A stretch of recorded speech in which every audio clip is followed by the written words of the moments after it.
ఈ భూమి మీద జీవిస్తున్న అన్ని జీవరాశుల నుండి మనిషిని వేరు చేస్తున్నది ఆలోచించగలిగే మెదడు.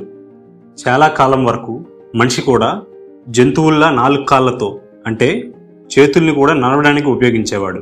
కొంతకాలం తర్వాత చెట్లకు కాసిన పండ్లను కోయడానికి చేతులను ఉపయోగించడం మొదలుపెట్టాడు. అలా అక్కడి నుండి మెల్లగా 2 కాళ్ళతో నడవడం స్టార్ట్ చేశాడు. క్రూర మృగాల నుంచి తనను తాను రక్షించుకోవడానికి ఆ చేతులతో ఆయుధాలను తయారు చేయడం, వాటిని వేటాడడం నేర్చుకున్నాడు. మొదట్లో తోటి మనుషులతో కమ్యూనికేట్ చేయడానికి సైగలు చేసేవాడు. అక్కడి నుండి కొంతకాలానికి కొన్ని శబ్దాలతో ఆ శబ్దాల నుండి ఒక భాషని మాట్లాడడం నేర్చుకున్నాడు. జంతువుల్ని వేటాడి వాటి మాంసాన్ని తినడం వలన మనిషి శరీరానికి కావలసిన ఎక్కువ ప్రోటీన్ అందింది. ఈ ప్రోటీన్తో మనిషి మెదడు అనేది అభివృద్ధి చెందుతూ వచ్చింది. తనలోని ఆలోచనల్ని భావాల్ని బొమ్మలుగా చెక్కడం స్టార్ట్ చేశాడు. అలా కొన్ని వందల సంవత్సరాలకి రాసేందుకు ఒక లిపిని కనుక్కున్నాడు. ఆ లిపితో తరువాత తరాల వారు ముందు తరాల వాళ్ళ ఆలోచనల్ని భావాల్ని సంస్కృతిని అర్థం చేసుకోగలిగారు. వాళ్ళకు అనుకూలంగా ఉండే ప్రదేశాలకు వెళ్లేందుకు జంతువుల్ని వాహనాలుగా వాడుకునేవారు. అలా అక్కడి నుండి కొంతకాలానికి చక్రాన్ని తయారు చేయగలిగారు. అప్పటి వరకు మెల్లగా నడుస్తున్న మనిషి జీవితం చక్రంతో పరుగులు తీయడం స్టార్ట్ చేసింది. ఆ చక్రం వలన దూర ప్రాంతాలకు వెళ్లడం, ఆహారాన్ని దాచుకునేందుకు మట్టి పాత్రలను తయారు చేయడం జరిగింది. నివాసాన్ని ఏర్పరచుకోవడం వల్ల ఆ నివాసం దగ్గర తనకు కావాల్సిన ఆహారాన్ని పండించుకోగలడం వల్ల వ్యవసాయం మొదలైంది. వాళ్ళు పండించిన రకరకాల పంటల్ని ఒకరికొకరు పంచుకోవడంతో వస్తు మార్పిడి విధానం, అదే బార్టర్ సిస్టమ్ అనేది స్టార్ట్ అయింది.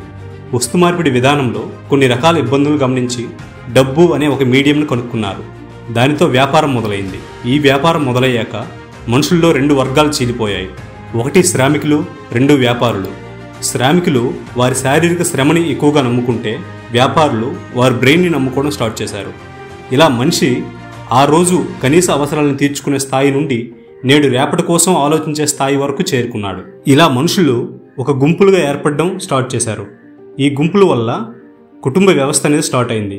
ఇలా కుటుంబ వ్యవస్థలను కలిపి ఒక సామాజిక వ్యవస్థగా ఫామ్ అయ్యింది. అక్కడి నుండి పెద్ద సంఖ్యలుగా ఏర్పడిన ఆ సామాజిక వ్యవస్థలు వివిధ రాజ్యాలుగా ఏర్పడ్డాయి. ఆ రాజ్యాల్ని పాలించడానికి రాజులు, ఆ రాజుల్ని రాజ్యాల్ని వేరే రాజ్యాల నుంచి సంరక్షించడానికి సైనికులు నియమింపబడ్డారు. రాజ్యాల్లోని ప్రజలు వారికి నచ్చిన వృత్తిని చేపట్టారు. దీనితో రకరకాల వృత్తులు అనేవి మొదలయ్యాయి.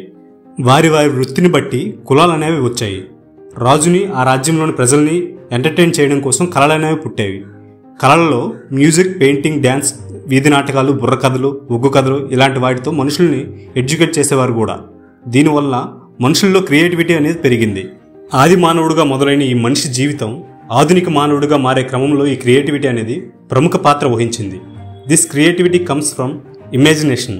కానీ ఈనాటికి మనలో చాలామంది మూర్ఖత్వంతో మనమంతా ఒకే జాతి అని, అదే మానవ జాతి అని గుర్తించక కులం, మతం, వర్గం, దేశం అనే హద్దుల్ని మన బుర్రల్లో పెట్టుకుని కొట్టుకు చేస్తున్నాం.